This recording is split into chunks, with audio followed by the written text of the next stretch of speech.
First of all, just like to say congratulations to Ange on being named captain of the AFLW.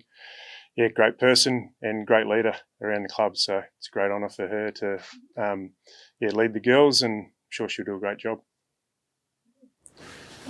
Justin, have the boys been able to reset after what was a pretty exciting win? Looking forward, it's almost a bit of a danger game perhaps against Richmond. Yeah, it's a danger game if you rock up to the game and don't respect the opposition. But yeah, had some good conversations with players this morning. They seem really invested in the Oppo preview, and we're pretty clear on what Richmond can bring to games. I haven't probably got the consistency or the cattle as consistent as they would like this year, but we've got some real strengths in their game that we need to be aware of, and we'll be switched on.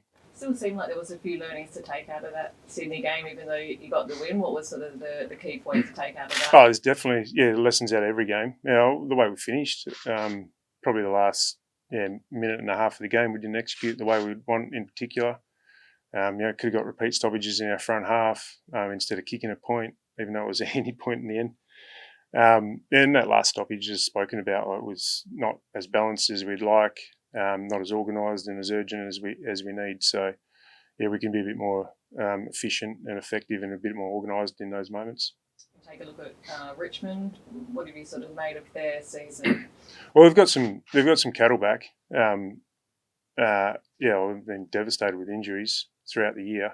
Started to get some numbers back through the middle of the ground, which has helped with their field position. And when they get field position, they're locking it in their front half and scoring from that front half field position. So, they've got a few strengths that we need to be aware of, and we've given it to the players and go out and train it. And this week will be no different to last week in terms of our preparation. Speaking of cattle coming back, how did Brennan Cox pull up after the waffle, and is he on track to play? Yeah, he's pulled up well. So get through training and make a call at selection. But if you see him come off training at the end of the session and he's got through, it's a fair chance he'll play.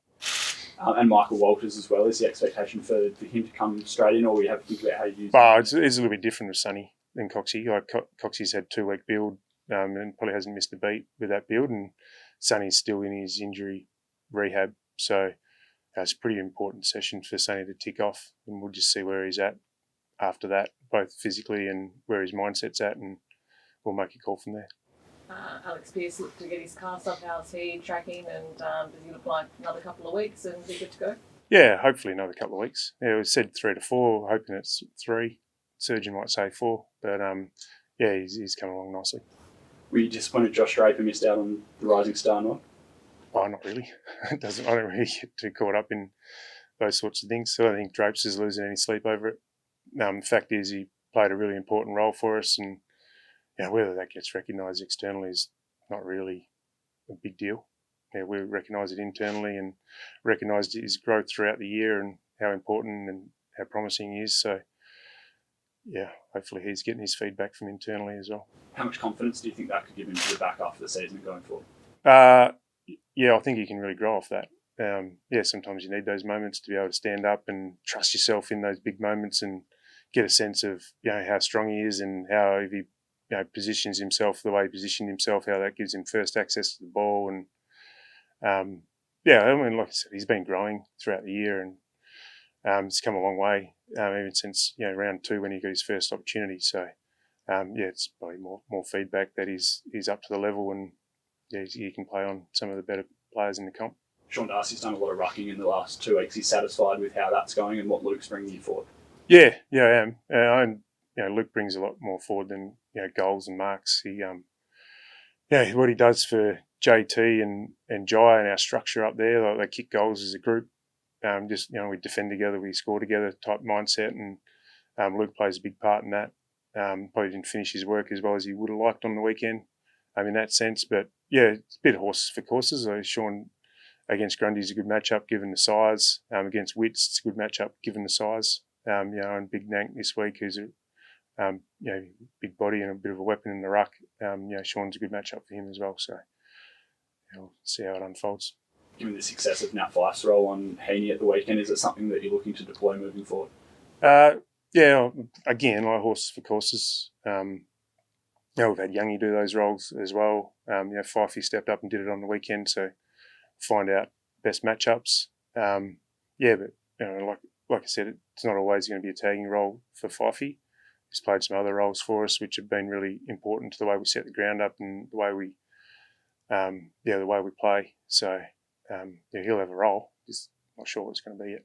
How tough will it be for Sonny to get back in the team, given the structure that you've kind of gone with in terms of rolling those midfielders through? And it seems like they're kicking a few more goals as well. Yeah. Oh, well, Sonny's obviously played a lot of footy and kicked a lot of goals and one of our more dangerous forwards. So we'll weigh that up as it goes. Been really happy with the way the forward lines function and the way they've set those mids up, but I feel like we're looking really dangerous. He hasn't been out of the team for that long, and he was a part of a really dangerous forward line as well against Melbourne. So we'll weigh that up if he gets through training.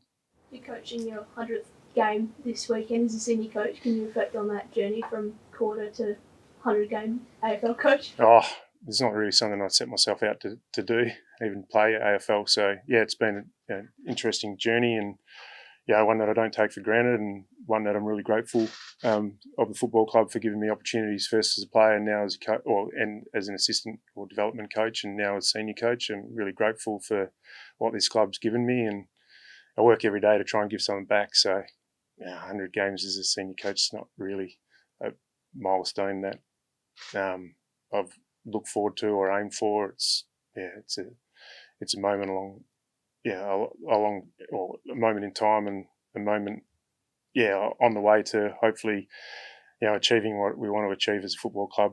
So won't get too caught up into it, but I know some people at the club might, and some people externally might, but it's probably not the same as celebrating a player's milestone as a coach's milestone. But like I said, I'm really grateful for the opportunity at the club, and really grateful to be able to lead this club. It is a chance to take stock and just acknowledge it. But is there a highlight across your coaching career? Probably the achievement of actually getting the job is something that is a milestone. I don't know. It's different as a coach. So, the win on the weekend was great, but sometimes, or most of the time, you hang on to the losses more than the wins, and especially the close losses, and they seem to stay with you a lot longer. And you're always looking forward as well as a coach, trying to work out what the future holds, and next week, and longer term focus of how we're going to shape things to be able to be successful, to have sustained success at footy club. So I'm not really one to get nostalgic and look in the rearview mirror. So probably not many highlights that stand out, to be honest. When you first had this sort of thought or aspiration that you wanted to be a senior coach? When I went into coaching, I always aspired to be a senior coach. Never really focused on it. It was a goal, but I always wanted to become the best assistant I could and be well-rounded, and take every opportunity that came and make sure that I was well prepared if an opportunity came up. I never really sought opportunities or went out of my way to seek this role. I just wanted to be ready if an opportunity came up, and fortunately this job came up, and I always wanted to be a senior coach, but always wanted to coach here as well, deep down. And like I said before, it's a club that I'm really grateful for the opportunities that I've been presented, and what they've given to me in my journey and my family. And I'll be forever indebted to try and repay that. What would be your advice to someone looking to come into a senior coach role? It's good fun.